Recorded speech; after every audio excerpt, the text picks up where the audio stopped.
Hello, welcome to News Roundup, where we bring you highlights and key stories. I'm Sharifat Ibrahim. First, the headlines. Federal government to phase out electricity subsidy from 2027. Governor Dodo urges diaspora to back Tinubu's reforms and invest in Kogi. Chelsea fined £10 million, handed suspended transfer ban over financial breaches. Now the news in detail. The federal government has announced plans to gradually phase out electricity subsidy payments beginning from 2027 as part of efforts to tackle the growing debt burden in Nigeria's power sector. Minister of Power Joseph Tegbe disclosed this during an interactive session on Friday, assuring Nigerians that the removal of the subsidy would be implemented in phases and would not disrupt electricity supply. He also stated that there are no immediate plans to increase electricity tariffs. The planned phase-out is in line with recommendations by the International Monetary Fund, which has consistently urged Nigeria to gradually remove electricity subsidies. The federal government had estimated the electricity subsidy at about 3 trillion naira as of February 2024, while the Association of Power Generation Companies says electricity generation firms are owed about 6.5 trillion naira. To address the mounting debt, President Bola Ahmed Tinubu recently approved a 4 trillion naira bond program to settle outstanding obligations in the power sector. The government has already issued a 501 billion naira inaugural bond under the Presidential Power Sector Debt Reduction Program, and on July 20th announced a second installment of about 729 billion naira to clear verified debts owed to power generation companies. As part of ongoing reforms, President Tinubu had earlier directed ministries, departments and agencies to apply existing electricity laws in determining how subsidy costs would be shared among the federal, state and local governments in the 2026 budget. Moving on, Kogi State Governor Ahmed Usman Ododo has called on Kogites and Nigerians living in the United Kingdom to support the economic reforms of President Bola Ahmed Tinubu, promote a positive image of Nigeria and channel their investments, expertise and global networks towards the development of Kogi State and the country. Governor Ododo made the call on Thursday during a town hall meeting with Kogi indigents in London. Umamat Musa, report. Governor Ododo urged members of the diaspora to become active members in nation building by supporting ongoing reforms and taking advantage of the investment opportunities emerging in different sectors in Kogi State. He encouraged Nigerians abroad to contribute not only financial investment, but also knowledge, innovation, technical expertise, and international networks, stressing that nations are transformed by the ideas and values their citizens bring home as much as by the resources they invest. Every Kogite and every Nigerian here in UK, today, I invite you to become active partners in this journey. Bring home not only your investment, but also your ideas, your expertise, your innovation, and your global networks. Nations are transformed not only by the wealth their people send home, but by the knowledge, values, and vision they bring home. He paid glowing tribute to President Bola Ahmed Tinubu for implementing bold but necessary economic reforms, describing the president as a courageous leader committed to securing Nigeria's long-term prosperity. The governor reaffirmed that security remains the foundation for sustainable development, noting that the state's collaboration with the federal government, the Office of the National Security Advisor, and security agencies has created a safer environment for farming, commerce, and investment.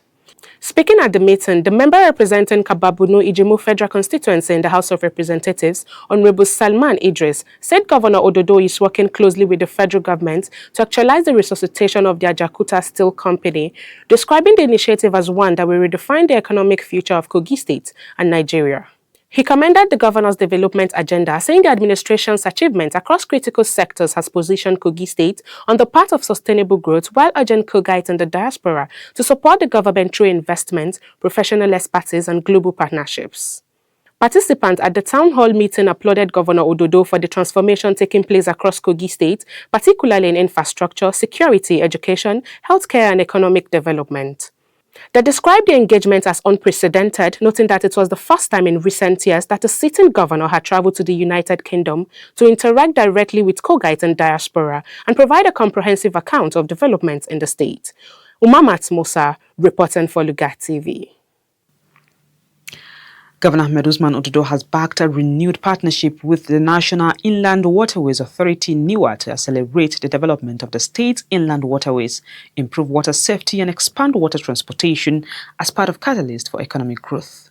Dominion Yakubu report.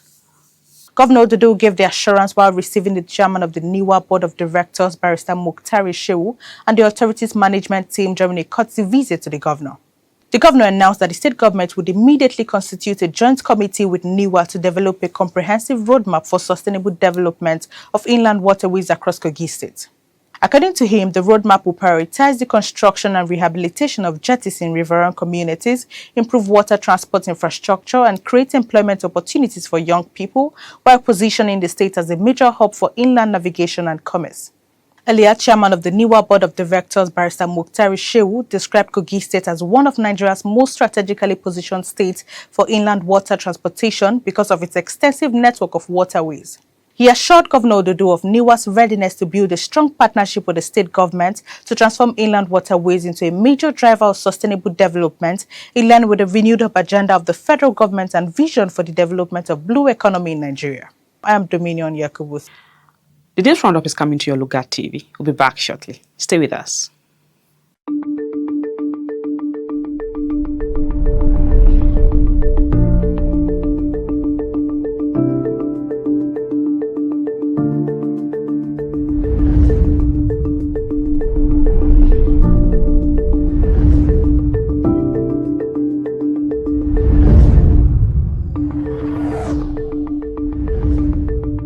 In the heart of Nigeria lies a convergence of opportunities, resilience, and unmistaken greatness. Kogi State, here, leadership is not defined by words, but by actions taken, by systems strengthened, and by lives transformed. Understanding that no development can thrive without peace, the Ododo-led administration has taken bold and decisive actions to secure lives and property. Kogi State witnessed a strategic upgrade of its security architecture with the deployment of 2 advanced HP-20 surveillance drones, providing real-time intelligence across vast and difficult terrains. Hundreds of operational security vehicles were deployed. We have men that can confront this criminal. I'm very happy with the level of operational successes that they have recorded thus far, and we are not stopping here. We are moving on until we push them out of our land. We intend to make sure that the forests and the communities of Kogi State once again enjoy peace. Alhaji Ahmed Usman Ododo has been supportive to our operational engagement within the state. By this initiative, I am confident that His Excellency has reaffirmed his commitment to ensuring consistent support, collaboration, and cooperation with the Nigerian Army. With this tense situation of security you see perceive, may God Almighty reward you. Sir, the military men demonstrated their professionalism. If not for their effort, nobody would be found here again. They are doing work fine. We appreciate them all the time. They are patrol all around. Because of several clearance operations, I think we're having headway, and God is giving us victory over them. In the last couple of days, it's victory all along for us and for our security agencies. Governor is a proactive governor. He's a silent achiever. As far as security is concerned, he has proffered solutions to security issues by ensuring that salaries are being paid on time. And so some serious-minded people have resigned from crime. The only advice I have for the governor is to continue the good work he is doing.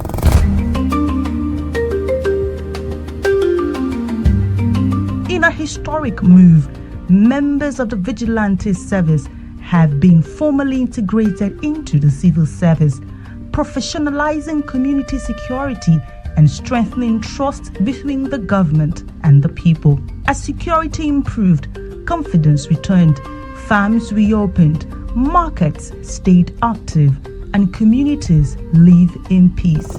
Continue to reflect on our achievements, learn from our past, and continue to strive for a more inclusive, prosperous, and more united Kogi State.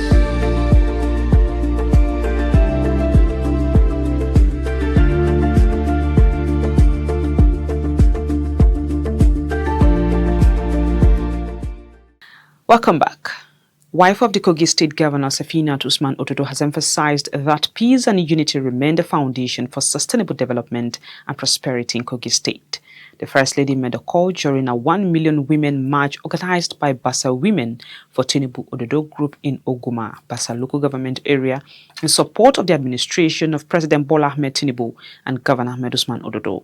Represented by the wife of the Kogi State Attorney General and Commissioner for Justice, Princess Karimat Abdullahi, the First Lady noted that the Tinubu government had provided more opportunities for women in governance and national leadership. By 2027, our women are going to occupy a better space.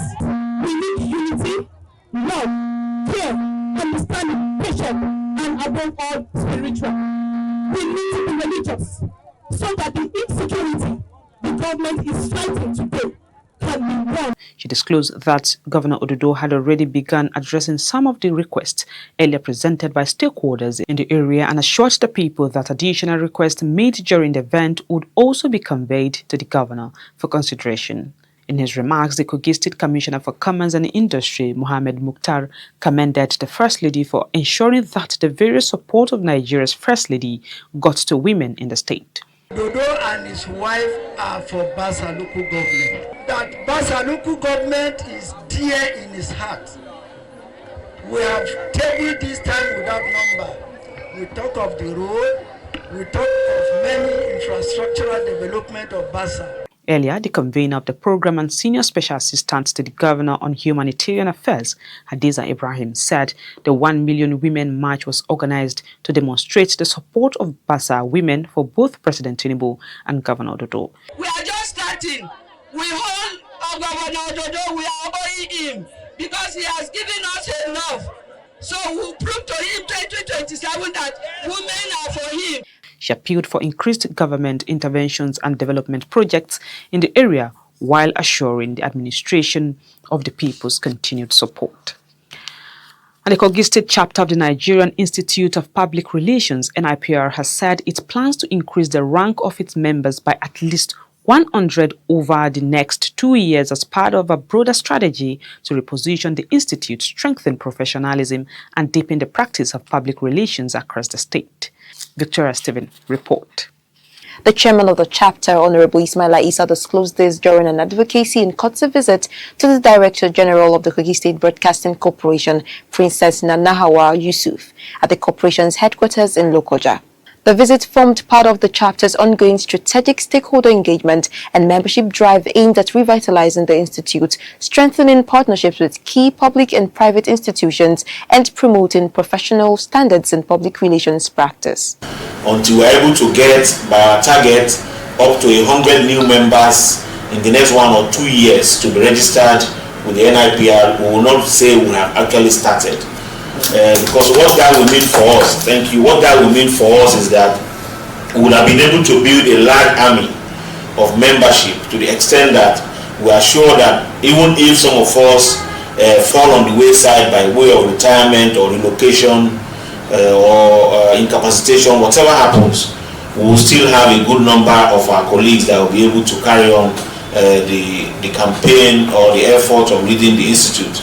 Honorable Ismaila said the current Executive Council inherited a chapter that had remained largely inactive for years, but has embarked on deliberate reforms to restore its relevance, rebuild stakeholder confidence, and strengthen its institutional presence in Kogi State. Also speaking, the Secretary of the Kogi State chapter of the NIPR, Mr. Mike Abu, described Radio Kogi as one of the Institute's long-standing partners and called for stronger collaboration between both organizations. Responding, the Director General of the Kogi State Broadcasting Corporation, Nanahawa Yusuf, commended the leadership of the NIPR for its renewed commitment to revitalizing the chapter and promoting professionalism among communication practitioners. Also want to assure you of our collaboration I myself, I want to announce my registration today. I have automatically become a member of NIPR Kogi State Chapter, being led by my humble brother, Honorable Ismail Isa. She pledged to extend the advocacy campaign to the corporation's booster stations across the state to encourage more members of staff to join the institute and benefit from its professional development opportunities. I'm Victoria Stephen. And on sports, Chelsea Football Club have been fined £10 million and handed a suspended 2-window transfer ban after admitting to multiple breaches of English Football Association rules involving undisclosed payments to agents and third parties during the Roman Abramovich ownership. The sanctions announced by the Football Association on Friday followed an investigation launched after the club's current owners voluntarily reported the historical breaches following their takeover in 2022. The FA said Chelsea admitted making about £47 million in undisclosed payments linked to player transfers completed between 2011 and 2018. The suspended transfer ban will remain inactive until June 30, 2027, provided the club commits no further breaches, while the £10 million fine will be invested in grassroots football across England. Chelsea said the decision concludes all outstanding regulatory matters arising from the self-reported violations, adding that the club cooperated fully with investigators throughout the process. And that is it on this week's episode of News Roundup. Until next week, I'm Sharifat Ibrahim. Thank you for staying with us.